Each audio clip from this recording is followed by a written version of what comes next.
দর্শক, দীর্ঘদিন Baliakandi pilot model উচ্চ বিদ্যালয়ের প্রাঙ্গণের সামনে একটি ইলেকট্রনিক খাম্বা আসলে পড়েছিল, তো যেটা থাকার কারণে ওদের অ্যাসেম্বলি করতে, অর্থাৎ প্রাত্যহিক যে সমাবেশ সেটি করতে ওদের খুব কষ্ট হতো। তো আসলে ওদেরকে সবাই মিলে ওরা যে কি করছে যদি একটু দেখতাম, আসলে আমাদের সে ছোটোবেলার কথাটাই মনে পড়ে যাচ্ছে।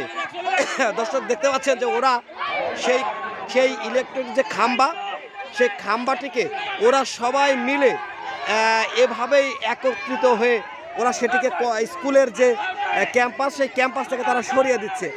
আমরা যদি দর্শক একটু যদি আমরা দেখাই দর্শক যে এটি কিন্তু অনেক একটি ভার, এখানে প্রায় এটা কয় মন ওজন হবে স্যার?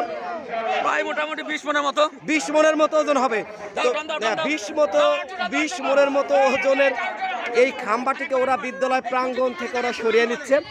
বালিয়াকান্দি পাইলট মডেল উচ্চ বিদ্যালয়ের শিক্ষার্থীরা ওদের আসলে ওরা পারে না এমন কোনো কাজ আসলে নেই।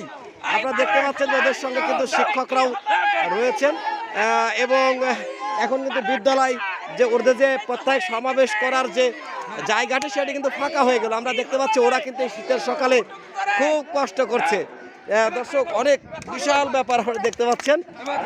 ওরা আরেকটু যাবে, আমাদের মুন্নু স্যার বলছেন আরেকটু নাকি যাবে।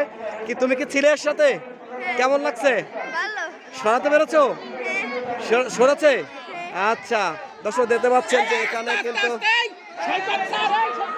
ওরা কিন্তু ওদের যে স্কুলের যে প্রাত্যহিক সমাবেশ করার জায়গাটি ওরা কিন্তু একদম ফাঁকা করে দিয়েছে এবং দেখতে পাচ্ছেন যে প্রায় 20 মনের মতো ওজনের একটি কারেন্টের যে খাম্বা সেটি কিন্তু ওরা সরিয়ে নিচ্ছে। ওদেরকে আসলে আমরা বিশ্ববাহিনী বলতে পারি যে ওরা যে আসলে কতটা মানে উচ্ছ্বাসিত এবং ওরা যে কতটা শক্তিশালী। পাইলট মানেই হচ্ছে শিক্ষার্থী।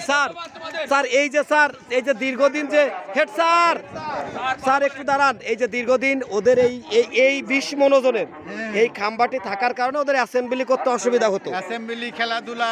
জি ঠিক আছে জি স্যার। তো এখন আমরা এটার উপরে একটা তার সেট করব, জি স্যার। বিদ্যুৎ থেকেও বাচ্চারা রক্ষা পাবে এবং মাঠ পরিষ্কার হয়ে গেল। এখন আমরা খেলাধুলা স্যার ওদের যে করালেন ওরা কি খুব আনন্দিত মনে করলেন স্যার? তোমরা কেমন অনুভব করছো? কেমন খুব ভালোই।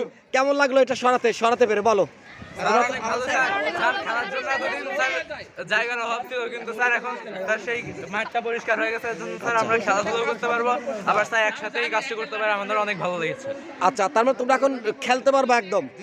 দর্শক, আসলে যেটি বলছিলাম যে ওরা আসলে এরকমই, ওদের যে শক্তি, ওদের যে তারুণ্যতা, সেটি যদি আমরা আসলে কাজে লাগাতে পারি তাহলে যে কোনো অসম্ভব কাজকেই সম্ভব করা সম্ভব।